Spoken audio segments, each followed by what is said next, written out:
أعوذ بالله من الشيطان الرجيم بسم الله الرحمن الرحيم رب اشرح لي صدري ويسر لي أمري واحلل عقدة من لساني يفقهوا قولي واجعل لي وزيرا من أهلي رب زدني علما رب زدني علما رب زدني علما آمین بسم اللہ الرحمن الرحیم۔ سورہ نساء پڑھ رہے ہیں، آیت نمبر 71 سے آج ہم پڑھیں گے۔ اللہ فرما رہے ہیں یا ایھا الذین آمنو، اے ایمان والو، خذو پکڑو، حذرکم اپنے ہتھیار، اپنے بچاؤ کے طریقے، فانفروا پھر نکلو، ثباتن دستے بنا کر، ثبت سے ہے حصے کرنا، او یا پھر انفروا نکلو، جمیعاً اکٹھے۔ اے ایمان والو اپنے ہتھیار سنبھالو، پھر چاہے اکٹھے نکلو چاہے چھوٹے دستوں میں نکلو۔ یعنی کہ لشکر کی ترتیب کیا ہوگی، اس کا انحصار ضرورت پر ہے۔ اگر ضرورت ہوگی تو لشکر اکٹھا جائے گا، اگر ضرورت نہیں ہوگی تو چھوٹا موٹا دستہ جائے گا۔ جیسے آپ کئی واقعات پڑھیں گے، میں نے آپ کو کہا نا 10 سال میں 22 جنگیں لڑی ہیں، تو ساری بڑی جنگیں نہیں تھی، بڑی جنگیں وہی ہیں جو ہم ڈسکس کر چکے ہیں۔ بدر تھی، احد تھی، خندق تھی، پھر فتح مکہ، غزوہ حنین اور تبوک، یہ 6 جنگیں ہی بڑی جنگیں۔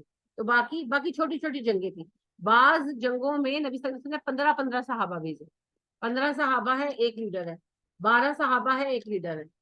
تو وہ کیا تھا کہ چھوٹے چھوٹے شرپسند دستے اکٹھے ہوئے۔ آپ صلی اللہ علیہ وسلم نے جاسوسی کا ایک جال بچھایا ہوا تھا کہ ارد گرد کی خبریں آپ کو پہنچ جاتی تھی، تو لہٰذا آپ کی اطلاع مل جاتی تھی کہ فلاں جگہ شرپسند اکٹھے ہو رہے ہیں۔ لیٹ سپوز کہ کفار مکہ کے ساتھ جنگ ہوئی ہے، اب ہار گئے ہیں جو 7 قبیلے آئے تھے، اب وہ اپنے اپنے علاقوں میں چلے گئے۔ اب ایک قبیلے کے لوگ جمع ہو رہے ہیں کہ ہم مدینے پر حملہ کریں گے، ابھی وہ جمع ہو رہے ہیں۔ آپ صلی اللہ علیہ وسلم کی اطلاع ملتی، آپ 10-15 صحابی بھیجتے ایک لیڈر کے یعنی کہ سرکردگی میں، وہ جا کے اٹیک کر دیتے۔ ابھی یہ جمع ہو رہے، ابھی ہوئے نہیں، اب یہ بھاگ جاتے سارے، سمجھ گئے؟ تو اس طرح کی جنگیں ہوتی تھی۔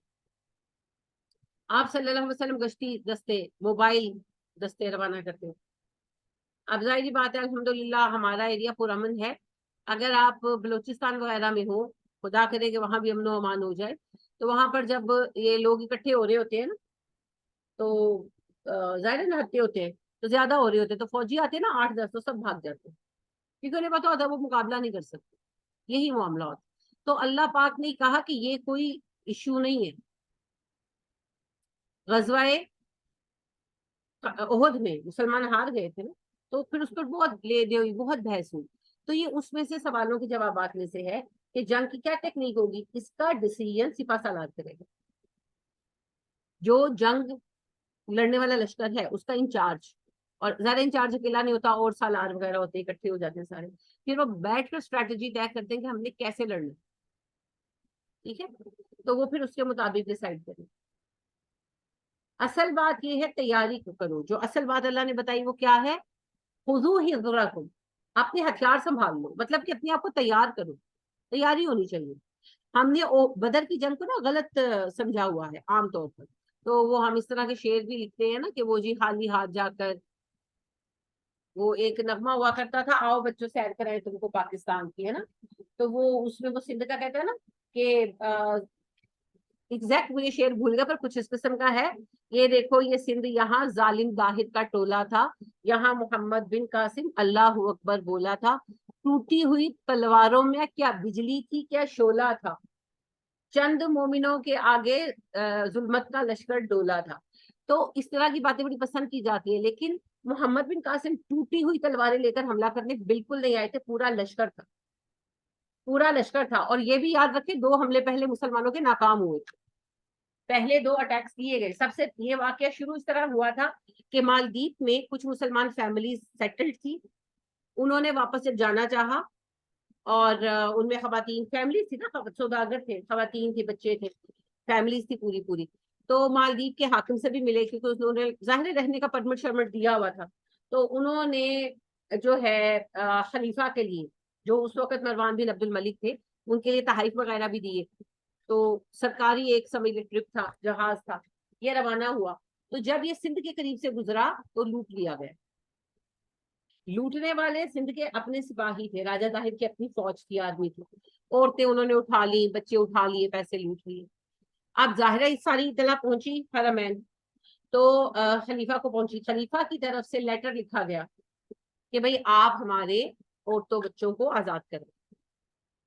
کیسے لٹ گیا؟ آپ کی حد کے اندر ہمارا جہاز لٹ گیا کیسے؟ تو وہ کہنے لگا، اس نے آگے سے جواب دیا کہ ڈاکو یہاں پر بڑے طاقتور ہیں، ہمارا بس نہیں چلتا، لوٹ لیا ڈاکو نے، میں کیا کروں. اب اس غیر ذمہ دارانہ جواب پر، اور یہ انفارمیشن اندر اندر مل چکی تھی اسلامی گورنمنٹ کو کہ جی لوٹنے والے خود فوجی ہیں، تو ایک لشکر بھیجا گیا، ہار گیا. دوسرا لشکر بھیجا گیا، ہار گیا. بہت دور کی جگہ تھی، بہت سارے مسائل تھے، انفارمڈ بھی تھے مسلمان. پھر جو حجاج بن یوسف ہیں ان کو بلایا اور ان کو ذمہ دیا خلیفہ نے کہ اب یہ مسئلہ تم ٹیکل کرو. تو پھر حجاج جو تھے انہوں نے اپنے بھتیجے محمد بن قاسم کی سرکردگی میں، حجاج بڑے سمجھدار تھے اور بڑے بہادر بھی تھے، ان کے کریڈٹ پر بہت برا کام بھی ہے. جب مروان جو ہیں حاکم بنے ہیں تو حرمین ان کے بس میں نہیں تھے. عبداللہ بن زبیر نے وہاں اپنی حکومت قائم کر رکھی تھی، تو حرمین پر حملہ کر کے ان کو چھڑایا.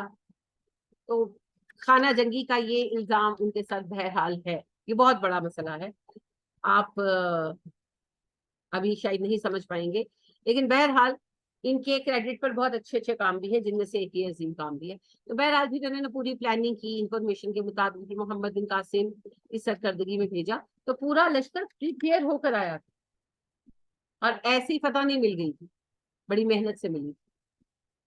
تو میں آپ سے کہنا یہ چاہتی ہوں کہ بنیادی پیغام اللہ کیا دے رہے ہیں؟ اللہ کہہ رہے ہیں کہ لشکر کے لڑنے کی حکمت عملی کیا ہوگی، فوجی اسٹریٹجی کیا ہوگی، وہ فوج کے افسران طے کریں گے.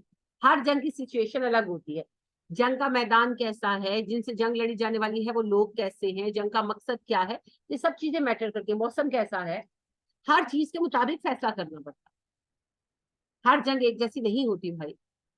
لیکن بنیادی بات یاد رکھو، خذو حذرکم، اپنے ہتھیار سنبھالو، یعنی کہ تیاری رکھو. تو یہ بدر، پہلی بات تو یہ کہ بدر میں مسلمان خالی ہاتھ نہیں گئے تھے، وہ تو اللہ نے کروایا تھا ایسا. اللہ دکھانا چاہتے تھے کہ میں اپنے دین کو غالب کر سکتا ہوں. الاؤ نہیں کیا تھا لنگ تیاری کرنا. اور دوسری بات یہ ہے کہ بدر ایک اللہ کا انعام تھا مسلمانوں. اب باقی جنگیں جو ہے وہ کریڈیبلٹی پر ہوں گی. احد میں ثابت ہو گیا تھا نا، احد میں ہار گئے تھے نا مسلمان. کیوں ہار گئے تھے؟ غلطی کی وجہ سے. تو اللہ نے پہلے ہی بتا دیا کہ کریڈیبلٹی پر ہوگی. بدر تمہارے لیے صرف ایک میرا فرقان ہے. بدر کو اللہ نے یوم الفرقان کہا نا، میری نشانی ہے، میرا معجزہ ہے، کرائٹیریا نہیں ہے. کرائٹیریا ہوگا تمہارا کریڈیبلٹی، تمہاری صلاحیت. تو اصل پیغام پھر کیا ہے جی؟ جنگ کی تیاری رکھو، ٹھیک ہے، اپنی تیاری کرو. وَإِنَّا، بے شک منکم، تم میں ہوں گے، لمن جو لَيُبَطِّئَنَّ، ضرور دیر لگاتا ہے.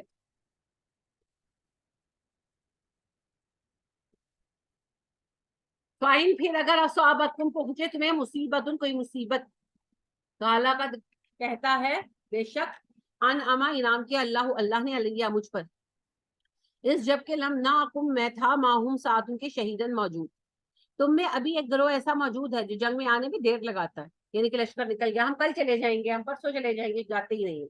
اور اگر مسلمانوں کو مصیبت آن پکڑے، یعنی جنگ ہار جائیں جیسے احد میں ہوا، تو کہتے ہیں شکر ہے اللہ نے مجھ پر انعام کیا، میں تو ان کے ساتھ شریک ہی نہیں. سمجھیے کہ یعنی پہلی بات تو یہ ہے کہ من حسن مسلمان، اگر کوئی جنگ میں شریک نہیں بھی ہے، مسلمانوں کی فتح و شکست کس کو تکلیف ہونی چاہیے، ہے نا. آپ دیکھیے کرکٹ میچ ہار جائیں تو کتنا غم ہوتا ہے، حالانکہ کرکٹ میں کھیل رہے ہوتے ہیں، کھلاڑی ہوتے ہیں کرکٹ کے، نہیں نا، اپنے گھروں میں بیٹھے ہوئے ہیں نا. لیکن اگر ہماری ٹیم کرکٹ میچ ہار جائے تو کتنا غم مناتے ہیں. تو جنگ تو اس سے بہت بڑی چیز ہے.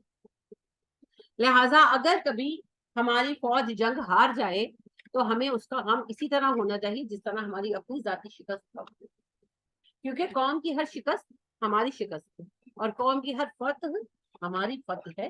یہی تو قومیت ہے، یہی تو جذبہ قومیت ہے.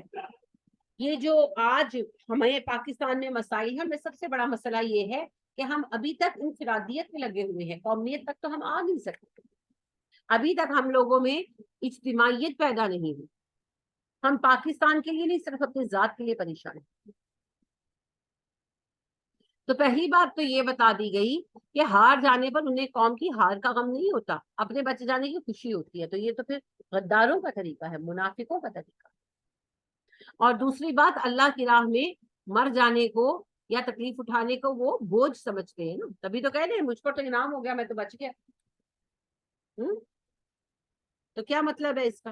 کہ ان کے نزدیک تو یہ ایک مصیبت ہے نا کہ نکلے اللہ کی راہ میں تکلیف اٹھائی.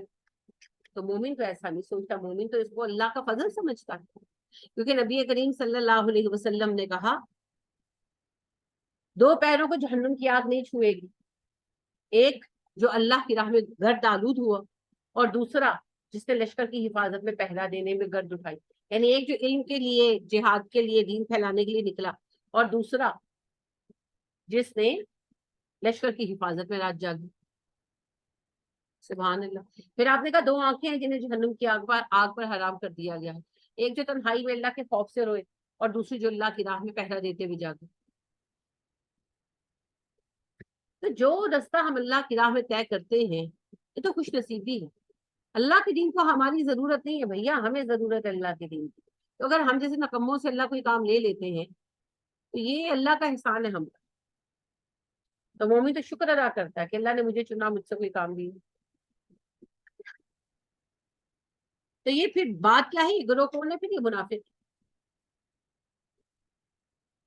والائن، اور البتہ اگر اصابکم پہنچے تمہیں فضل، کوئی فضل من اللہ، اللہ کی طرف سے، لیقولن، پھر لازمن کہیں گے، کألم، گویا کہ نہ تکن تھی، بینکم، تمہارے درمیان، و بینہ، اس کے درمیان، مودۃ، محبت. اگر اللہ کے فضل سے تمہیں کامیابی حاصل ہو جائے تو کب یہ اس طرح حسرت کے ساتھ باتیں کریں گے جیسے تمہارے تو ان کے درمیان کوئی دوستی کا رشتہ بھی نہیں تھا. یا لیتنی، ہائے کاش، کنتو، ہوتا میں، معہم، ساتھ ان کے، فافوز فوزا عظیما، میں بھی کامیابی پاتا بڑی. یعنی کہ آپ کا دوست اگر کامیاب ہو جائے، آپ بھی کاروبار کر رہے ہیں، آپ کا کوئی بھائی ہے، دوست ہے، وہ بھی کر رہا ہے، آپ کا کام نہیں چلا، اس کا چل گیا، آپ کو خوشی ہوگی کہ نہیں ہوگی؟ سوچیں، جواب دیں، خوشی ہوگی کہ نہیں ہوگی؟ مومن ہے تو ہوگی، مومن ہے تو ہوگی، کیونکہ مومن اپنے بھائی کے لیے بھی خوش ہوتا ہے نا. اگر تو حسد ہے مجھے، تو وہ تو ایک اور بیماری ہے نا، وہ تو ایک اور بیماری ہے. لیکن بات یہ ہے کہ اپنے لیے میں خوش ہوں اور دوسرے کسی کو خوشی ہوتی ہے، مومن کو کامیابی ہوتی ہے تو میرا بھوکا بن جاتا ہے. تو اس کا مطلب ہے کہ میں منافق ہوں، کیونکہ مومن سے محبت کرتا ہے، مومن اپنی جان پر مومن کو ترجیح دیتا ہے نا. لہٰذا آپ دیکھیں کہ انصار جو تھے انہوں نے کتنی قربانیاں دی، لیکن جب مال آیا تو مہاجروں میں بٹا تو انصار نے برا نہیں منایا. یعنی کہ یہ واقعہ خود انشاءاللہ آپ پڑھیں گے بھی آگے سورہ حشر میں انشاءاللہ. جب بنو نذیر کا مال ملا ہے، بنو نذیر والوں کو محاصرہ کیا گیا تو انہوں نے ہتھیار ڈال دیے اور وہ چلے گئے. سارا مال تھا، نبی صلی اللہ علیہ وسلم کو اللہ نے کہا کہ یہ مال جنگ سے نہیں ملا، انہوں نے جنگ نہیں کی، ہتھیار ڈال دیے تھے، تو سارا مال میرے نبی کا. تو نبی اکرم صلی اللہ علیہ وسلم نے انصار کو بلوایا اور کہا کہ نا میں مہاجرین کو سیٹل کرنا چاہتا ہوں، تو میں مال مہاجرین میں بانٹنا چاہتا ہوں، میں آپ کو مال نہیں دوں. تو آپ ایسا کریں کہ جو آپ نے درخت وغیرہ دے رکھے ہیں نا یا زمین کے حصے دے رکھے ہیں مہاجرین کو، وہ واپس دے دیں. تو انہوں نے کہا اللہ کے نبی صلی اللہ علیہ وسلم جو مال ہم نے اپنے بھائیوں کو دیا وہ بھی ان کا ہے، جو آپ نے ان کو دینا وہ بھی دے، ہمیں کچھ نہیں چاہیے. یہ بہت بڑی بات، یہ بہت بڑی بات.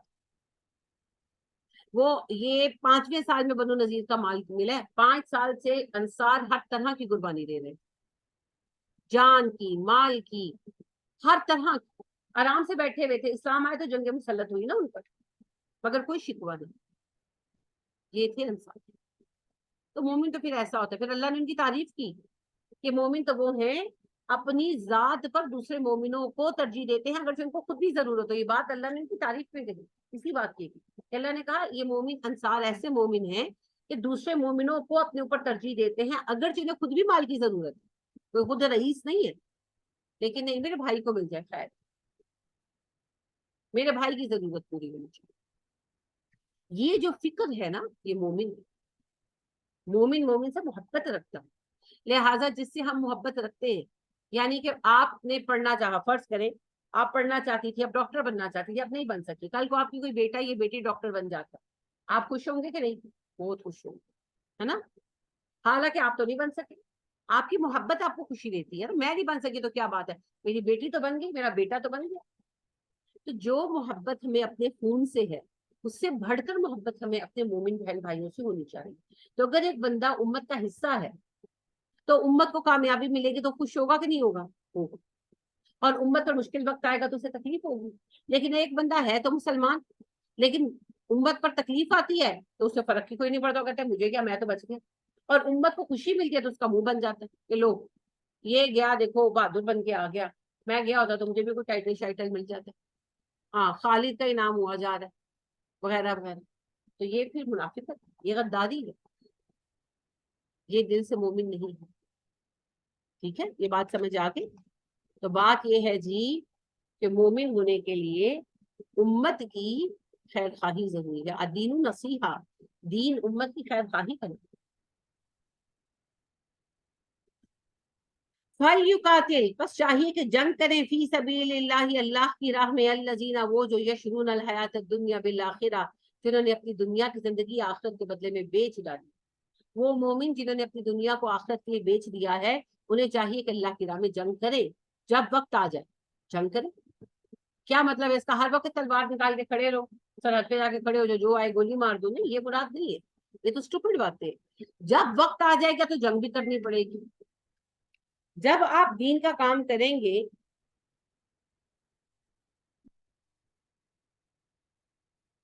تو آپ کو مختلف طرح کے مسائل دیکھنے پڑیں گے. ہر طرح کے مسائل آئیں گے اور اس کی آخری شکل قتال یعنی کہ جنگ ہوگی. تو جب وقت آ جائے تو پھر جنگ بھی کریں گے, پھر اس سے الگ نہیں ہو سکتے. ٹھیک ہے. وَمَن يُقَاتِلْ فِي سَبِيلِ اللَّهِ, جو اللہ کی راہ میں جنگ کرے, فَيُقْتَلْ, قتل ہو جائے, او یغلب, یا غالب آ جائے, فَسَوْفَ نُؤْتِیهِ أَجْرًا عَظِیمًا, ہم انہیں اجر عظیم عطا کریں گے. جو بھی اللہ کی راہ میں جنگ کرے گا, اگر وہ شہید ہو جاتا ہے یا وہ غالب آ جاتا ہے, غازی بن جاتا ہے, تو اس کے لیے اجر عظیم ہے, دونوں صورتوں.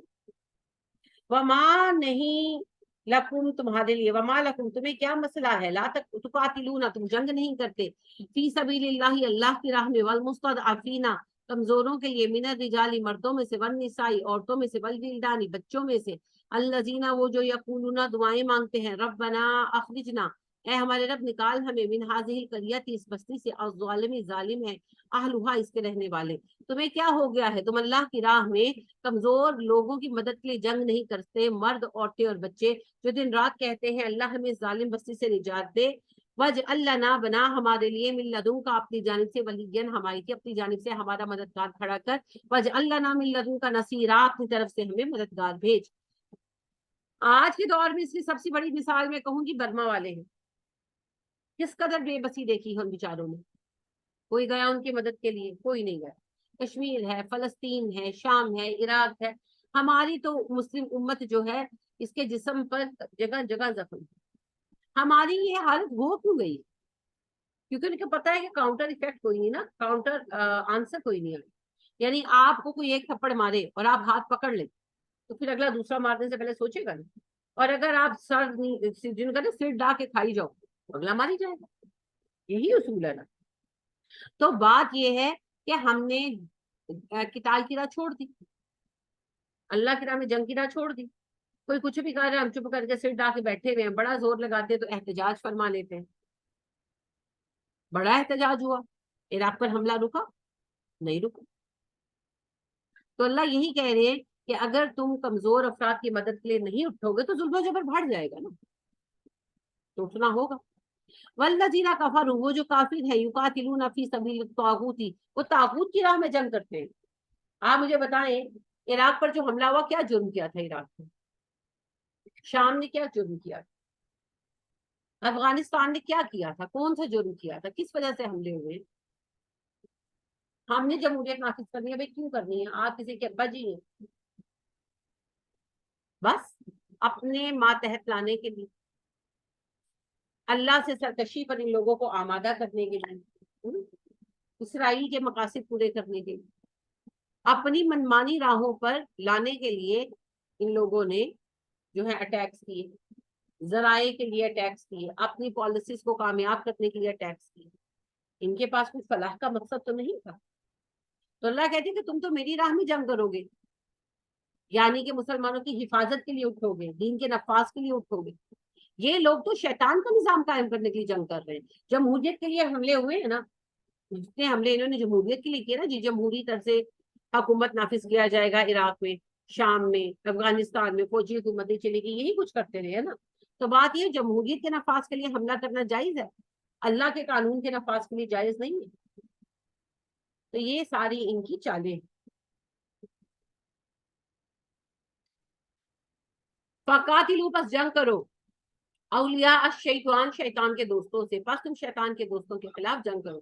اللہ کہہ رہے ہیں کہ یہ لوگ جو جنگیں کریں گے یہ شیطان کے راستے میں کریں گے، شیطان کے نظام کے قیام کے لیے کریں گے، تم ان کے خلاف جنگ میں کھڑے ہو جاؤ تاکہ یہ شکست کھائے۔ ان بے شک قید الشیطانی، شیطان کی چال کانا ضعیفہ، بہت ہی کمزور ہے۔ شیطان کی چالیں کمزور ہیں، یعنی کہ بظاہر تو لگتا ہے کہ یہ بڑی مضبوط ہیں اور ان کو توڑنا بہت مشکل ہے، لیکن حقیقتاً ایسا ہے نہیں۔ جب آپ کھڑے ہو جائیں تو اللہ آسانیاں دے دیتے ہیں۔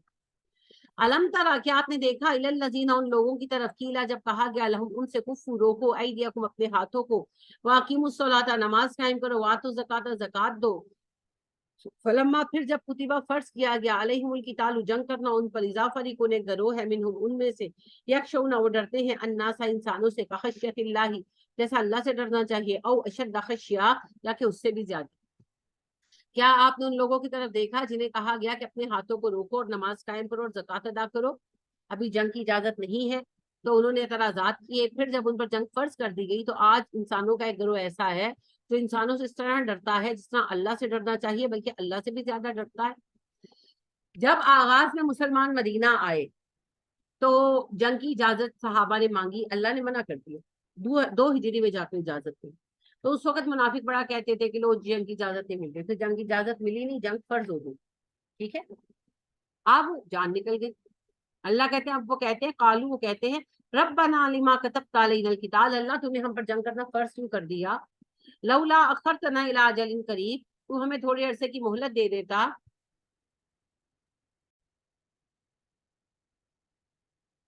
کوئی کہیے متاع دنیا قلیل، کہیے دنیا کا فائدہ تھوڑا ہے، والآخرۃ، اور آخرت، خیر، بہتر ہے، لمن اتقی، متقین کے لیے۔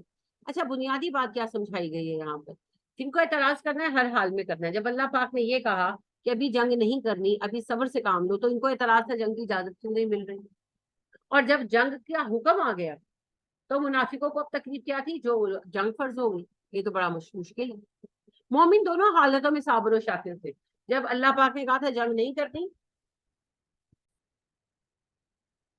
اصل جو سمجھنے کی بات ہے اس آیت میں وہ یہ ہے کہ مومن ہر حال میں راضی و رضا رہتا ہے۔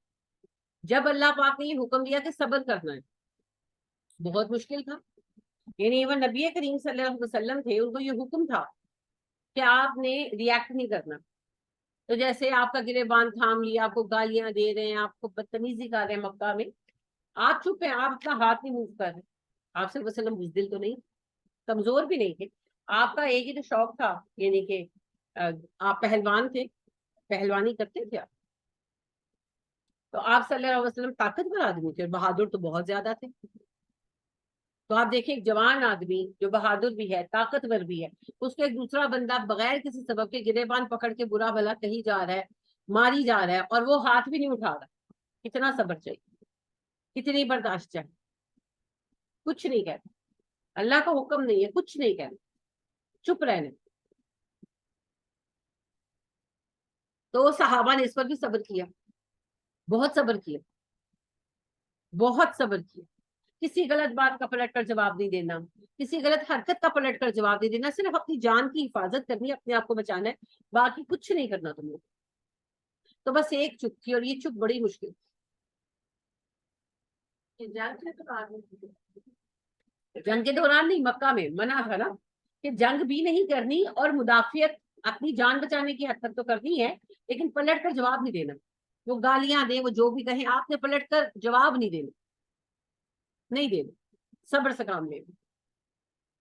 اور یہ حکم تمام مسلمانوں کا تھا، تو بس صبر کرتے تھے، چپ رہتے تھے۔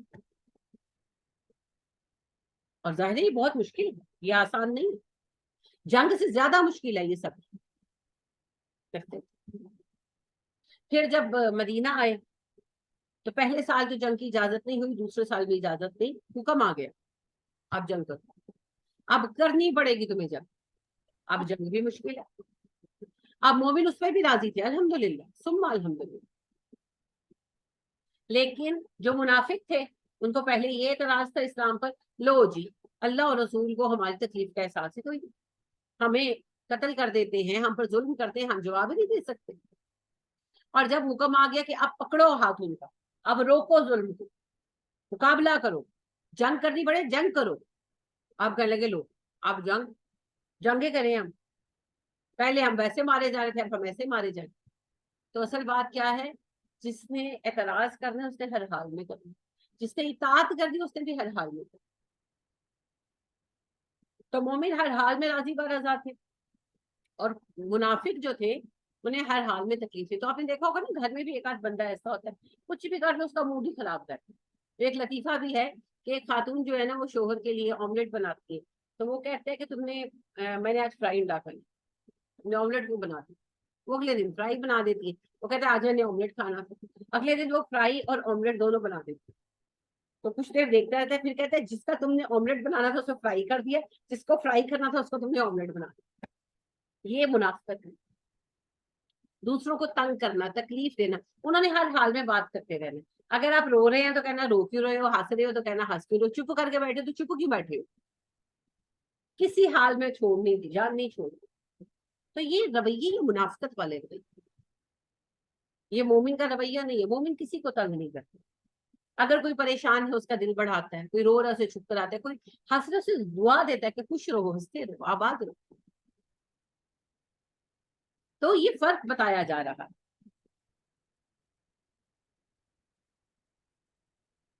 تو آپ دیکھیں نا ہمارے بھی یہاں کوئی بھی کام ہو جائے لوگ روتے ہی رہتے ہیں، یعنی اچھے کام پر بھی ایک تو وہ گروہ ہے نا جو اچھے کام کو اچھا کہتے ہیں برے کام پہ بولتے ہیں، وہ تو صحیح ہے، لیکن ایک وہ گروہ ہے جنہوں نے ہر بات پہ یہ اعتراض کر، نماز کی جماعت ہو رہی ہے اس کی تصویر آپ نے پوسٹ کر دی اس پہ بھی اعتراض ہے، اور بے وقوفوں کی طرح کلب میں ڈانس ہو رہا ہے اس پہ بھی اعتراض ہے، ہر چیز پہ یہ اعتراض۔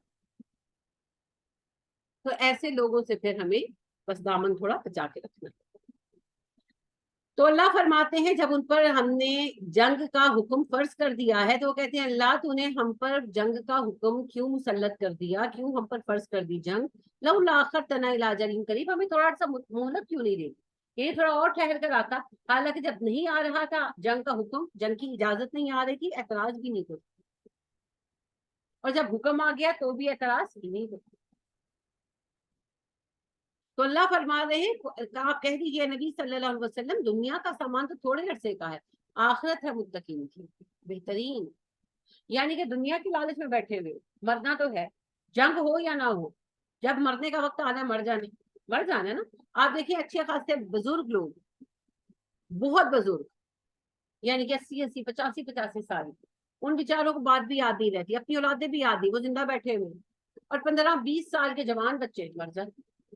کیا ہوا جی، وہ کچھ دن پہلے کچھ مہینہ ڈیڑھ پہلے ایک میری اسٹوڈنٹ ہے ان کے بھائی فوت ہو گئے، تو میں گئی تعزیت کے لیے، پوچھا میں نے تو کہتی کچھ بھی نہیں، بیٹھا ہوئے تھے تو کہتے ہیں کڈنی میں درد ہوا، آہستہ آہستہ درد بڑھ گیا کہ بہت ہو رہا ہے بہت ہو رہا ہے، تب انہوں نے کہا اچھا چلو قمیض پہنو میں تمہیں ڈاکٹر پہ لے کے جاتا ہوں۔ قمیض اتارتے اتارتے گرے، ان کی ٹانگی ہوئی تھی قمیض اتاری ہے کہ میں پہن لوں، اتارتے اتارتے گرے ہیں اور ان کے بے ہوش ہو گئے، گھر والے لے کر گئے، انہوں نے کہا جی رستے میں فوت ہو گئے، حالانکہ جوان بچہ کوئی تکلیف بھی نہیں ہے، کچھ بھی نہیں۔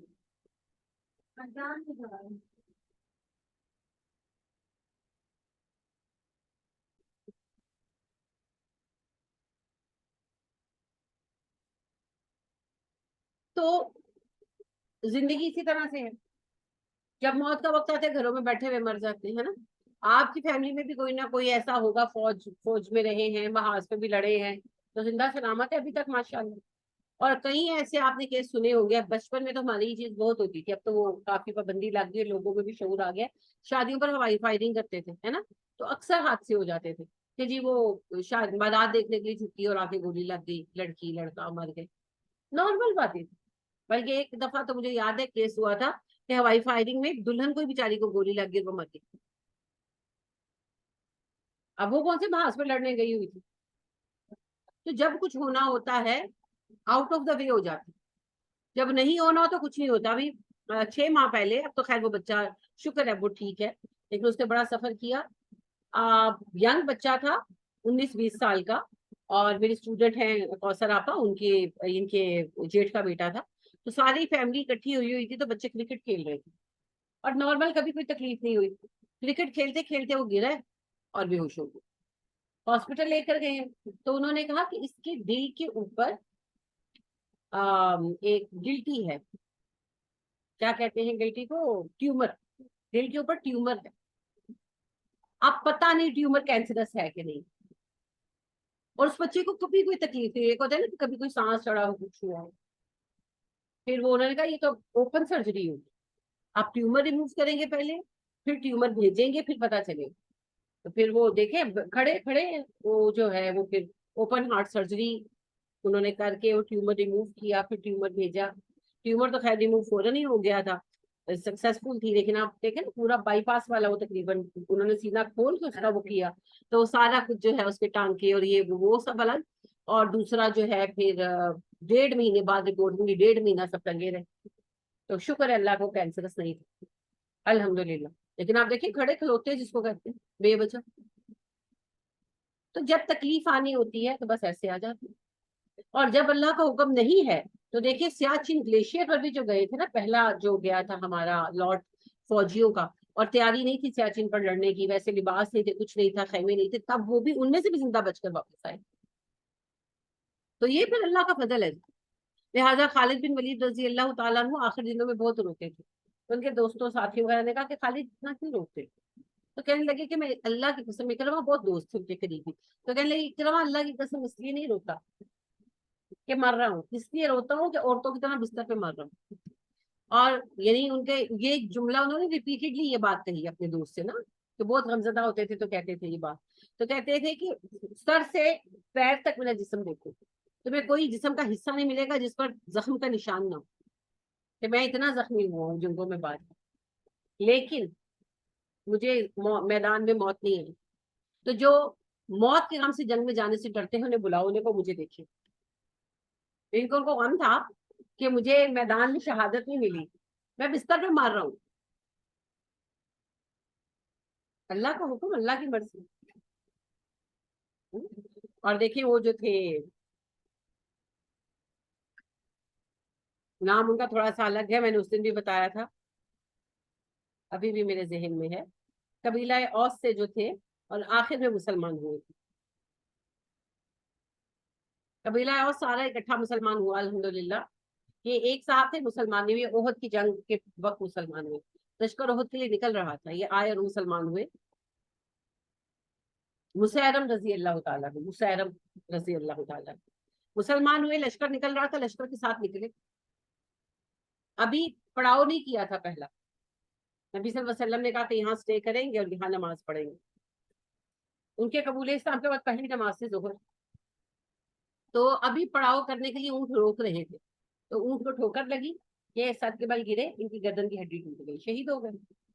آپ صلی اللہ علیہ وسلم نے کہا مسیرم پر اللہ کی رحمت کا حال دیکھو، ایک نماز بھی نہیں پڑھی اور شہید ہو گیا. مسلمان ہوئے اور ڈائریکٹ شہید ہو گئے. اللہ کا حکم، اللہ کی مرضی. اور خالد رضی اللہ تعالیٰ عنہ صلح حدیبیہ کے بعد مسلمان ہوئے ہیں، اور آخر تک وہ اللہ کا بندہ، وہ سیف اللہ تھے اور وہ سیف اللہ ہی بنے رہے. آخر تک وہ جنگوں میں لڑتے رہے، آخر تک. اور جدھر خالد جاتے تھے ادھر فتح. ایسا اللہ نے ان کو اورا دیا تھا، ایسا اللہ نے ان کی ذات میں کرشمہ رکھا تھا. وہ مالک ہے، وہ جس سے جو چاہے عطا کرے، لیکن ان کو شہادت دے. تو موت کے خوف سے قدم پیچھے ہٹا لینا بے وقوفی. اگر موت لکھی ہے تو آ کر رہے گی، نہیں لکھی ہے تو نہیں. فیصلے ہو چکے ہیں. وَلَا تُظْلَمُونَ فَتِيلًا، تم دھاگے برابر ظلم نہیں کیے جاؤ گے. فتیل دھاگے کو کہتے ہیں، یہ جو وک ہوتی ہے نا، بتی، موم بتی کے اندر، اسے فتیل کہتے ہیں. تو اللہ کہتے اتنا سا بھی ظلم نہیں کروں گا میں کس کو. آئینما، جہاں کہیں بھی، تکونو تم ہو، یدرککم، پا لے گی تم کو الموت، موت. تم جہاں بھی چلے جاؤ موت تمہیں ڈھونڈ لے گی، ہے نا؟ کوئی جگہ ہے جہاں بندے کو موت نہ آئے؟ کوئی جگہ نہیں ہے نا۔ وَلَوْ كُنْتُمْ اگرچہ ہو تم فی بروج کلوں میں مشیدۃ مضبوط، شدت کو کہتے ہیں اسی سے مشیدہ بہت مضبوط، بروج برج کی جمع ہے کلے، اگرچہ تم مضبوط کلوں میں جا کر بیٹھ جاؤ۔ دور کی مثالیں کیا لینی ہے، بے نظیر صاحبہ بلٹ پروف گاڑی میں تھی نا، تو جب گولی لگ رہی تو پھر گاڑی سے باہر نکلی، چاہے کسی نے گن پوائنٹ پہ نکلوایا ہو، جو بھی ہوا ہو، بس گولی تب لگنی تھی نا۔ اور عمران خان صاحب کا بچنا مقدر تھا تو گولی لگ کر بھی بچ گئے۔ تو جو جس کے لیے لکھا جا چکا وہ ہو کر رہے،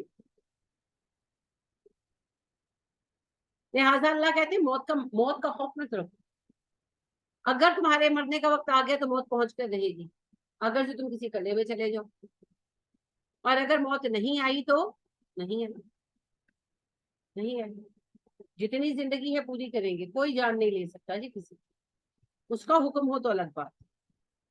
وائن اور اگر تصیبہم پہنچے تمہیں حسنۃ کوئی بھلائی، یقولو کہتے ہیں حاذہ من عند اللہ، یہ اللہ کی طرف سے ہے۔ اگر تمہیں کوئی خیر پہنچے، کوئی اچھا معاملہ ہو تو کہتے ہیں یہ اچھائی اللہ نے دی ہے۔ وائن تصیبہم اگر انہیں پہنچتی ہے سیئۃ کوئی برائی، یقولو کہتے ہیں حاذہ من عندک، یہ آپ کی طرف سے، یعنی کہ نبی اکرم صلی اللہ علیہ وسلم کی طرف سے۔ فتح ہوئی تو اللہ نے دی، اور عہد میں ہار گئے تو نبی صلی اللہ علیہ وسلم کا فیصلہ غلط۔ ہم لوگ بھی تو زندگی میں یہی کرتے ہیں، کامیاب ہو گئے، بچے کا رزلٹ اچھا آ گیا، میرا بچہ بہت ذہین ہے، اور اگر رزلٹ اچھا نہیں ہے استاد نے محنت ہی نہیں کرا۔ انسانوں کے رویے ایسے ہوتے ہیں نا شکری کے، تو نبی اکرم صلی اللہ علیہ وسلم کے ساتھ بھی ایسا کرتے تھے۔ جب بدر میں فتح ہوئی تو اللہ نے دی، بے شک اللہ نے دی، لیکن جب عہد میں شکست ہو گئی تو کہنے لگے کہ نبی اکرم صلی اللہ علیہ وسلم کا فیصلہ غلط تھا، باہر جا کر لڑنے کا، اندر رہ کے لڑتے تو ہارتے گئے۔ یہ اس پر تبصرہ ہو رہا ہے۔ اللہ کہہ رہے ہیں اچھائی آتی ہے تو اللہ کی طرف سے، مصیبت آتی ہے تو آپ کی طرف سے، الزام دینے کے لیے ہیں آپ؟ کل کہیے کل من عند اللہ، سب اللہ کی طرف سے ہے۔ تو آپ لوگ بھی گھروں میں لڑنا چھوڑ دیں، اچھا فیصلہ ہوا، اچھا کام ہو گیا تو اللہ کا فضل ہے، برا ہو گیا تو میاں کا فیصلہ غلط ہے یا بیوی کا، وائس ورسا، کچھ بھی ہو سکتا ہے، جس کا فیصلہ اس پہ ڈال دیتے ہیں نا، اور کچھ نہیں تو جس سے رشتہ بتاؤ اس کے گلے پڑ جاتے ہیں جا کے۔ اللہ کے فیصلے ہیں، اچھائی ہے تو اللہ کی طرف سے، آزمائش ہے تو اللہ کی طرف سے، کل من جانب اللہ، سب اللہ کی طرف سے، آزمائش بھی اللہ کی طرف سے آتی ہے۔ حسین رضی اللہ تعالیٰ عنہ جب کربلا میں کھڑے تھے اور ان کا ایک ایک بچہ ان کے سامنے شہید کیا جا رہا تھا تو انہوں نے کہا کوفہ والو یہ تمہاری وجہ سے ہے، نہیں، اللہ کی طرف سے، سب میرے اللہ کا فیصلہ، یہ تقدیر تھی، یہ لکھا جا چکا تھا کہ نہیں، لکھا جا چکا تھا کہ نہیں، اس نے کیسے ثابت کریں گے؟ نبی کریم صلی اللہ علیہ وسلم نے اپنی زندگی میں کہا نہیں تھا کہ حسین شہید کر دیے جائیں گے، بتایا تھا، ڈیسائیڈڈ تھا۔ تو پھر الزام دینے سے کیا ہوگا؟ روکنے کی کوشش کریں، اپنے آپ کو بچانے کی کوشش کریں، مگر جب گھر جائیں تو پھر الزام نہ دیں۔ اس کی بہترین مثال ہمارے پیارے نبی صلی اللہ علیہ وسلم ہے۔ آپ صلی اللہ علیہ وسلم کو خیبر کے موقع پر زہر دیا گیا، کھانے میں زہر ملا دیا، خاتون نے آپ کو کھانے پر بلایا، آپ صلی اللہ علیہ وسلم چلے گئے، صحابہ بھی تھے ہمراہ، آپ نے ایک بائٹ منہ میں ڈالی، کھائی نہیں، چبائی ابھی، اور دوسری آپ کے ہاتھ میں تھی، جب جبرائیل آئے اور انہوں نے کہا کہ اللہ کے نبی صلی اللہ علیہ وسلم کھانے میں زہر ہے، آپ جو نوالا توڑ رہے تھے وہیں چھوڑ دیا، جو منہ میں چبا رہے تھے وہ پھینک دیا، وہ جو چبانے سے تھوڑا سا تھوک کے ساتھ اندر گیا وہ اس قدر لیتھل زہر تھا کہ آپ صلی اللہ علیہ وسلم اس کے اثر سے مسلسل بیمار تھے، تو آپ کی طبیعت پھر بہت خراب ہوگی، پھر بہت زیادہ بیمار ہوگی۔ تو ایک دن آپ اتنا تڑپ رہے تھے کہ اما عائشہ سے نہیں بیر ہوا، تو کہنے لگی اللہ تباہ کرے، لعنت کرے اس یہودیہ پر جس نے آپ کو زہر دیا۔ اب دیکھیں وہ یہودی مری تھی، مشرک تھی، جہنمی تھی، ایک تو مشرکہ تھی، دوسرا نبی صلی اللہ علیہ وسلم کو زہر دینے کی سازش، اور بحالت شرک کی مری، کوئی ایمان تو نہیں لے آئی، تو جہنمی تھی نا۔ لیکن آپ صلی اللہ علیہ وسلم نے کہا عائشہ اس کو نہ Khoso, don't waste your energy, اس کو نہ کوسو۔ میرے نصیب میں تو یہ آزمائش تب لکھی گئی تھی جب ابھی آدم کا خمیر بھی تیار نہیں تھا، یعنی آدم علیہ السلام کی مٹی بن جانے سے بھی پہلے اللہ پاک نے میرے لیے لکھ دیا، تو جو ہونا ہے پھر وہ ہو کر رہنا، تو لہٰذا اتنا غم نہ کیا کرو، اچھائی آتی ہے تو اللہ کی طرف سے، اور آزمائش بھی اللہ کی طرف سے، آزمائش پر صبر کریں، اللہ کی طرف سے انعام پائے۔ اللہ فرماتے ہیں الذین یقولون اذا اصابتهم مصیبۃ قالوا انا للہ وانا الیہ راجعون اولئک علیہم صلوات من ربہم ورحمہ واولئک هم المہتدون۔ وہ لوگ کہ جن پر جب کوئی آزمائش آتی ہے تو وہ کہتے ہیں کہ یہ ہمارے اللہ کی طرف سے ہے، ہم بھی اللہ کی ملکیت اور اللہ کی طرف لوٹ جانے والے ہیں، تو ان پر اللہ کی رحمتیں ہیں، برکتیں ہیں، اور یہی ہدایت یافتگان ہیں کہ جب مصیبت آتی ہے وہی نہیں کہتے مجھ پر کیوں آ گئی، میں تو نمازیں پڑھتی ہوں مجھ پر مصیبت کیوں آ گئی، میں تو روزے رکھتی ہوں مجھ پر پریشانی کیوں آ گئی، میں تو صدقہ کرتی ہوں مجھ پر پریشانی کیوں آ گئی۔ نبی اکرم صلی اللہ علیہ وسلم کا یہ سب نہیں کرتے تھے، سب سے زیادہ کرتے تھے۔ تو آپ نے تو نہیں کہا کہ اللہ جی میں آپ کا نبی دن رات دین کا کام کر رہا ہوں، میرے بیٹے کیوں مر جاتے، چاروں بیٹے مر گئے، میری بیٹیاں کیوں مر رہی ہیں، اللہ پاک مجھے کیوں تکلیف پر تکلیف آ رہی ہے، مجھے کیوں زہر دے دے گا، میں کیوں 3 سال سے بیمار ہوں، مجھے شفا کیوں نہیں ہو رہی، آپ سے زیادہ تو کوئی حقدار نہیں، اللہ کی رحمت۔ لیکن بات یہ ہے رضیت باللہ ربا، میں اپنے رب کے رب ہونے سے راضی ہوں، اس نے میرے لیے جو لکھ دیا میں اس پر راضی، کیونکہ وہ میرا مالک ہے، اس نے مجھے بنایا ہے، ہی مینوفیکچرڈ می۔ اس چیز کو ریئلائز کرنے کی کوشش کریں، اس نے ہمیں بنایا ہے، اس نے ہمیں شکل دی، اس نے ہمیں جسم دیا، اس نے ہمیں جان دی، سانسیں دی، تو اس کی مرضی وہ جو چاہے لکھے، جیسے چاہے لکھے، وہ مالک ہے نا، وہ رب ہے۔ تو اچھائی بھی اللہ کی طرف سے ہے اور آزمائش بھی اللہ کی طرف سے، اور مومن دونوں شکلوں میں راضی رہے۔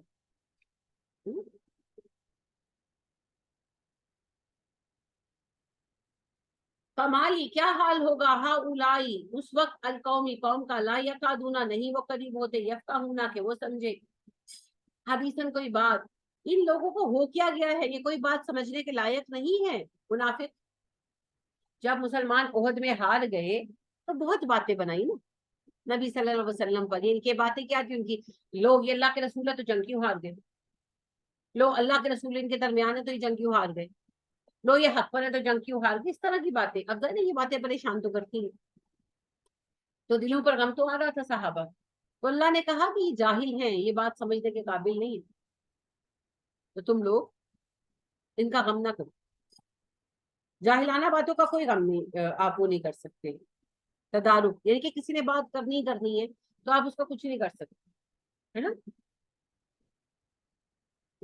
ما اصابک من حسنۃ فمن اللہ، تمہیں جو بھلائی ملتی ہے اللہ کی طرف سے آتی ہے، وما اصابک من سیئۃ، جو تکلیف آتی ہے فمن نفسک، وہ تمہارے نفسوں کی طرف سے ہوتی ہے، یعنی جس مصیبت میں پھنستے ہو اپنی غلطیوں سے پھنستے ہو۔ اچھا چھوٹی سی بات دیکھیں، اس وقت پاکستان کی معیشت ڈاؤن ہے، کیوں ڈاؤن ہے، بیسک ریزن کیا ہے، سود۔ اللہ نے تو نہیں کہا سود رکھو نا، اللہ نے تو منع کیا، نافرمانی کی، سود میں پھنسے، اب ہم سب مشقت اٹھا رہے ہیں۔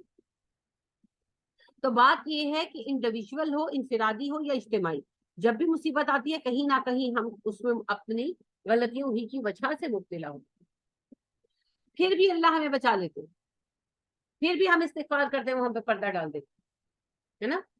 تو یہ اللہ سبحانہ و تعالیٰ کی مہربانی، اللہ کہتے ہیں اچھائیاں میں دیتا ہوں، مصیبتیں تم بول لیتے، پھر بھی میں تمہیں بچا لوں۔ لہٰذا جب مصیبت آئے تو پھر کیا کرنا چاہیے، استغفار کی کثرت، کیونکہ کہیں نہ کہیں ہم سے غلطی ہوئی ہوتی ہے، بعض اوقات ہم غلطی سمجھ پاتے ہیں، بعض اوقات نہیں سمجھ پاتے، لیکن غلطی ہماری ہی، اسی لیے اللہ سے استغفار مانگنا چاہیے۔ وَأَرْسَلْنَاكَ لِلنَّاسِ رَسُولًا، اور اے نبی صلی اللہ علیہ وسلم آپ تو سب انسانوں کی طرف رسول بنائے گئے، یعنی کہ آپ صلی اللہ علیہ وسلم کو تنگ کر رہے تھے نا کہ نبی ہوتے ہوئے فیصلہ کیسے غلط ہو گیا، نبی ہوتے ہوئے جنگ کیسے ہار گئے، تو اللہ پاک کہہ رہے ہیں کہ ہم نے آپ کو صرف پیغام رساں بنائے، تقدیر آپ کے ہاتھ میں نہیں ہے۔ اچھا جی، اللہ سبحانہ و تعالیٰ کیا فرما رہے ہیں جی، اللہ سبحانہ و تعالیٰ کہہ رہے ہیں نبی صلی اللہ علیہ وسلم آپ کو بس رسول بنا کر بھیجے گئے ہیں انسانوں کی طرف، یعنی آپ صلی اللہ علیہ وسلم کو بلیم کر رہے تھے نا شکست کے لیے، تو اللہ پاک نے کہا کہ آپ کے ہاتھ میں فتح و شکست نہیں رکھی گئی، وہ تو میرے فیصلے ہیں کہ کب تمہیں فتح دینی کب شکست، آپ نے اپنا کام بہت اچھا کیا، آپ رسول ہیں، آپ رسالت کی ذمہ داری نبھا رہے ہیں، ٹھیک ہے۔ تو لہٰذا ہم لوگ بھی زندگی میں جب فیصلے کرتے ہیں تو عام طور پر فیصلہ جو کرتا ہے، پھر اگر وہ فیصلہ غلط ہو گیا تو اس کو ہم جینے نہیں دیتے، وہ شوہر ہو، وہ باپ ہو، وہ بھائی ہو، تینوں ہی چاہ چڑھے ایسا مت کیا، کامیابی اللہ کی طرف سے ہے، ناکامی بھی اللہ کی طرف سے ہے، امتحان بھی تو ہونا نا کہاں۔ اب دیکھیے میں اکثر یہ بات سمجھانے کی کوشش کرتی ہوں، ہر انسان کا امتحان ہونا ہے، تو آپ نے کسی جنگ پر جانے کا پلان کیا ہوگا؟ جانے نہیں نا، کوئی پلان نہیں ہے نا. بچوں کو بھیجنا ہے، کوئی پلان نہیں ہے نا. آپ نے کوئی تبلیغ کا منصوبہ بنایا کہ بھئی چھوڑو دنیا داری اور چلتے ہیں فلاں جگہ پر کفر بہت ہے تو جا کر تبلیغ کرتے ہیں، کچھ کیا ہے پلان؟ نہیں کیا نا. کسی جہاد پر نہیں نکل رہے، کسی جنگ پر نہیں جا رہے.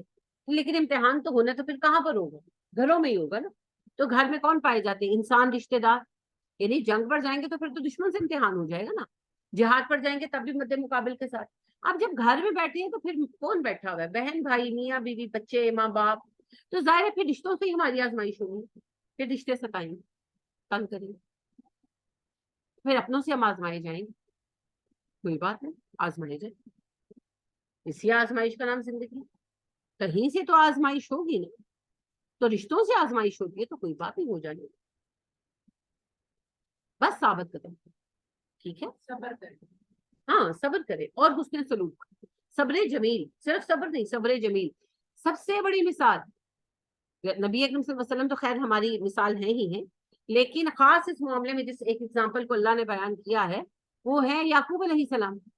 ایک نہیں، دو نہیں، 10 بیٹوں نے دھوکہ دیا، مل کر دیا. دیا نا. اور کتنا بڑا دھوکہ دیا. کوئی چیز نہیں چوری کر لی، کوئی پیسہ نہیں چوری کر لیا، بیٹا چوری کر لیا. کتنی بڑی غداری. اور یہ بھی پتا تھا کہ باپ سب سے زیادہ پیار اسی بیٹے سے کرتا ہے. ان کو نہیں پتا تھا کہ ابا کو کتنی تکلیف ہوگی.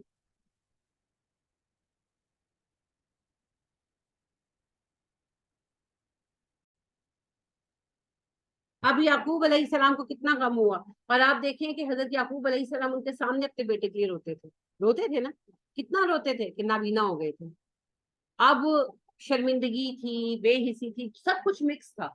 ان 10 میں سے ایک نے بھی یہ نہیں کیا کہ باپ کو یہ بتا دے کہ ہم نے کیا کیا. یعنی آپ سوچیں نا. اور اوور دا ایئرز، یہ 1 سال نہیں، 2 سال نہیں، یہ 20-22 سال چلا سب. اب یعقوب علیہ السلام نے کیا کیا؟ صبر جمیل. انہوں نے پہلی دفعہ بیٹوں سے کہا بس صبر جمیل، میں صبر جمیل کروں. بیٹوں کے لیے دعائیں مانگتے رہے، انہی بیٹوں کے لیے. یعقوب صرف یوسف کے لیے تو نہیں مانگتے رہے، سب بیٹوں کی ہدایت کے لیے دعا مانگتے رہے. اور ساتھ گھر کے ہر کام کو آسان طریقے سے سمیٹے رہے. یہ نہیں کہ دفعہ ہو جاؤ، بات نہ کرو مجھ سے، تم نے میرے ساتھ فراڈ کیا، شکل نہ دکھانا مجھے. کیا ایسے نہیں کیا. سب گھر کے معاملات آپ دیکھیں نا. جب وہ سفر پر جاتے ہیں باپ نصیحت کر کے بھیجتے، پھر واپس آتے، پھر ابا کو آ کے ساری رپورٹ دیتے. اب وہ تو دے دیں، ابا لے رہے ہیں تو دے رہے ہیں نا. اگر ابا ناراض ہو جاتے کہتے دفعہ ہو جاؤ، میرے پاس نہ آیا کرو، تم لوگوں نے بھائی کے ساتھ زیادتی کی ہے، کیا کیا یہ تو نہیں پتا، پر یہ مجھے پتا ہے زیادتی کی ہے. تو بیٹے بھی ریجڈ ہو جاتے ہیں. مگر نہیں، وہ گھر میں باپ اور سربراہ کی حیثیت سے اسی طرح ان کے ساتھ رہتے. اور کتنا مشکل رہا ہوگا ان کو. آپ دیکھیں نا. میں مجھے بخار ہو اور میں لیٹی ہوں یا بیٹھی ہوں، رو رہی ہوں یا پریشان ہو رہی ہوں، اور میرا بیٹا مجھے نہ پوچھے تو میں تو کہوں گی کہ اگلی دفعہ شکل نہ دکھا، دفعہ ہو جاتی یہاں سے. میں تڑپ رہی تھی تو نے مجھے نہیں پوچھا، ایک بار پہ میں یہ کروں گی. یہ ہمارا سیچوریشن پوائنٹ ہے، اتنا چھوٹا. اور یعقوب علیہ السلام 20-22 سال ان بیٹوں کے سامنے تڑپتے رہے یوسف کے لیے، اور رو رو کر اندھے ہو گئے. اور بیٹوں نے کہا ابا آپ تو یوسف کے لیے رو رو کر مر جائیں گے، باز نہیں آئیں گے، آپ یوسف کو بھولیں گے نہیں آپ. لیکن یہ نہیں بتایا کہ ابا کیا کیا. اس سب کے بعد رویہ بھی صحیح رکھا، ہدایت بھی صحیح دی، محبت بھی ویسی ہی رکھی. وہ جو ان کی غلط فہمی تھی کہ ابا یوسف سے زیادہ پیار کرتے ہیں، ہم سے کم کرتے ہیں، ابا تو ایک جیسے ہی پیار کرتے تھے، لہٰذا ابا یوسف کے لیے بھی تڑپتے رہے اور ان کو بھی ایکولی پیار دیتے رہے. ہمارے تو پھر وہی بات ہے، ایک دفعہ بات نہ مانے اولاد تو ہم تو منہ لگانا چھوڑ دیتے ہیں، ہم تو بلانا چھوڑ دیتے ہیں. ابھی میری ایک اسٹوڈنٹ ہے، تو جو بھی ان کے مسائل ہیں، کچھ ان کے داماد اور سمدن کے درمیان کچھ مسائل ہوئے ہیں، جو بھی ہوئے ہیں، تو ابھی یعنی کہ بیٹی ہوئی بیٹے کی، ان کی والدہ دیکھنے نہیں آئی 25 سال کی ہونے پر. وہ دیکھنے نہیں آئی، دادی دیکھنے نہیں آئی. میں یہ نہیں کہتی بیٹے کی غلطی ڈیفینیٹلی ہوئی، جہاں بھی ماں باپ دکھتے ہیں بچے دکھاتے ہیں، لیکن پھر فرق کیا ہے؟ پھر فرق کیا ہے؟ یہی تو صبر جمیل کے اگینسٹ ہے. ایک نے ذرا سا رشتہ خراب کیا، ہم نے کہا کاٹ ہی دو، پھینک ہی دو. ایسے تھوڑی ہوتا، یہیں پر تو غلطی ہے. تو پھر آپ دیکھیں 22 سال کی طرف کے بعد جب اللہ نے بیٹوں کو توفیق دی ہے اور بیٹے آئے اور آ کر کہا ابا ہم سے غلطی ہوئی, ہم نے آپ سے جھوٹ بولا. ابا نے یہ نہیں کہا ہوں پتہ لگ گیا ویکھیا میں تاڑی اوقات پہلے پتا سی, نہیں, ابا نے کہا کوئی بات نہیں, میں تمہیں معاف کر دوں, میں اللہ سے بھی دعا کروں گا اللہ بھی تمہیں معاف کر. صبر جمیل, صرف صبر نہیں کرنا, صبر جمیل. دوسرے مثال یوسف ہے. یوسف علیہ السلام سب سے چھوٹے سیکنڈ نمبر پر تھے نا, سب سے چھوٹے بنیامین اور یوسف تھے. سب بڑے بھائی تھے, اور سب بڑے بھائیوں نے 10 نے مل کر ایک بھائی کو کنویں میں پھینک دی.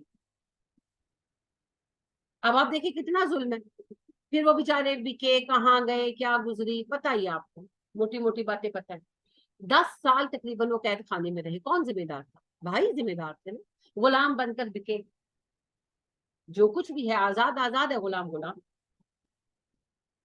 غلام تو دور کی بات ہے, کام والی آپ دیکھ لیں, کوئی بچی آپ رکھ لیں تو آپ کا اپنا بچہ بیٹھا ہوتا ہے, اسی عمر کا بچہ اٹھ کر کام کر رہا ہے نا, فرق ہے. تو اپنے باپ کے اتنے لاڈلے بیٹے غلام بن کر بک گئے. کبھی کچھ برا کہا, کبھی بد دعا کی, نہیں. اچھا وہ آگے سے آگے اپنے دین کے کام کر رہے, وہ جہاں پہنچے وہ وہاں پر کام کر رہے, وہ پیچھے پلٹ کر دیکھ بھی نہیں رہے. یہاں تک کہ جب وہ مصر کے حاکم میں بن گئے ہیں, انہوں نے خود جا کر اپنے ابا کو ڈھونڈنے کی کوشش نہیں کی, وہ اپنے کاموں میں لگے گئے. ہمیں تو کوئی ایک کام نہ زندگی میں ہو, کوئی بہن بھائی ڈوب جائے, کسی کی اولاد نہ ہو. ابھی ایک خاتون سے میں ابھی جہاں گئی ہوئی تھی وہاں ملاقات ہوئی, بڑی طبیعت ٹھیک نہیں تھی. میں نے پوچھا کیا ہوا, کہتی مجھے تو یہی غم کھایا جا رہا ہے میری بیٹی کی کوئی اولاد نہیں ہے. میں نے کہا آپ کے غم کرنے سے ہو جائے گی؟ نہیں ہوگی نا, تو غم کھانا کیا ہوتا. نبی اکرم صلی اللہ علیہ وسلم کے 8 بچوں میں سے 7 آپ کی آنکھوں کے سامنے مرے ہیں. آپ نے تو غم نہیں کھایا. کیا آپ کو محبت نہیں تھی؟ آپ تو بہت پیار کرتے تھے. آپ کو بتائیے حسن حسین سے کتنا پیار کرتے تھے, کتنا پیار کرتے تھے. ہم تو اس کا 10واں حصہ نہیں اپنے بچوں سے پیار کرتے. آپ تو بہت پیار کرتے. تو کیا آپ کو غم نہیں ہوا؟ بہت غم ہوا. لیکن غم ہونے میں اور غم زدہ رہنے میں بڑا فرق ہے. ہم وہ فرق ہی نہیں پیدا کرتے. تو یوسف علیہ السلام نے صبر, اور صبر کون سا؟ صبر جمیل. کوئی بد دعا نہیں, کوئی شکوہ نہیں, رونا پٹنا بھی نہیں, ہے نا. رونا پٹنا بھی نہیں کہ میں تو نبی کے گھر پیدا ہوا, میں تو اتنے معزز خاندان سے, میرے تو دادا بھی نبی, میرے تو پردادا بھی نبی, اور میں بیچ دیا گیا. نہیں, صبر جمیل, صبر جمیل حسین طریقے سے, جس پر اللہ نے رکھ دیا, جس کام پر لگا دیا, رضا کے ساتھ کام کر رہے. یہاں تک کہ پھر وہ بھائی سامنے ہو, انہوں نے مانا, انہوں نے کہا یوسف ہاں تجھے چنا گیا ہے, ہمیں سمجھ آ گئی ہم سے غلطی ہوئی, کوئی لعنت ملامت نہیں, کچھ بھی نہیں. لا تصریف علیکم اليوم, کوئی بات نہیں. میں تم سے یہ بھی نہیں کہوں گا کیا کر کے آئی ہو, اٹس اوکے, کچھ نہیں ہو. جاؤ اپنی ساری فیملی کو لے آؤ, میں تم لوگوں کو سیٹل کرتا ہوں مصر. انہوں نے یہ نہیں کہا, تو یہ کہتے ہیں نا ٹھیک ہے میں معاف کرتا ہوں, دور ہی رہے, وہ تو حاسد ہی ہے. یہ تو کھلے حاسد تھے, کیا تھا نا حسد. یوسف علیہ السلام نے تو یہ نہیں کہا. انہوں نے کہا جاؤ اپنی ساری فیملی کو لے کر آؤ, میں اب مصر کا حاکم ہوں, تم میری فیملی ہو, میں تم لوگوں کو مصر میں سیٹل کروا دوں. یہ ہے جی صبر جمیل. صرف صبر نہیں کرنا, صبر جمیل کرنا, تاکہ رشتے جو ہیں وہ حسین بن سکے, نبھ سکے. تو لہٰذا بات یہ ہے جی کہ ہم آزمائے جائیں گے اپنے ارد گرد والوں سے. نبی صلی اللہ علیہ وسلم بھی آزمائے گئے. ارد گرد آپ کے جو صحابہ تھے تنگ کر, بیچ میں منافق تنگ کرتے تھے نا, آپ کو زبانوں سے ستاتے, پڑ جاتے تھے, چھوڑ دیتے, فائدہ ہی کوئی نہیں. ہر طرح کے لوگ ہوں گے. وَكَفَى بِاللَّهِ شَهِيدًا, اللہ گواہ ہونے کے لیے کافی ہے, یعنی اللہ کی گواہی کافی ہے نبی صلی اللہ علیہ وسلم کہ آپ اللہ کے رسول ہیں. اگر کچھ لوگ آپ کو جھٹلاتے ہیں, اگر کچھ لوگ آپ کو تکلیف دیتے ہیں, کوئی بات نہیں, آپ نظر انداز کر دیجیے. اب دیکھیں جب نبی کریم صلی اللہ علیہ وسلم ارد گرد والوں سے ستائے گئے ہیں, مکہ میں رشتہ داروں نے ستایا, مدینے میں جو صحابہ تھے ان میں سے جو منافق گروہ تھا اس نے ستایا. بہت ساری باتیں دیکھیں, عائشہ پر الزام لگایا, کتنی تکلیف ہوئی ہوگی آپ. پھر ویسے بھی باتیں کرتے تھے. یعنی ایک دن آپ صلی اللہ علیہ وسلم کچر پر سوار تھے, بطور ایگزامپل آپ کو بتا دیں, عبداللہ بن ابی بدبخت جو ہے منافقوں کا سردار تھا, بیٹھا ہوا تھا اپنے کچھ منافق ساتھیوں کے ساتھ درخت کے نیچے. تو آپ گزرے تو وہ خچر سے جو ہے نا اس کے پیر سے جس دھول اڑتی ہے تو اس پہ دھول پڑ گئی. تو کہنے لگا کہ ابیو اپنے خچر کی دھول سے ہمیں میلا نہ کر. دیکھیں نبی صلی اللہ علیہ وسلم سے ہوتا ہے, آپ صلی اللہ علیہ وسلم کر کے چلے. آپ کو صحابہ نے کہا آپ نے دیکھا اس نے کیسا ہے کہا, آپ نے کہا جانے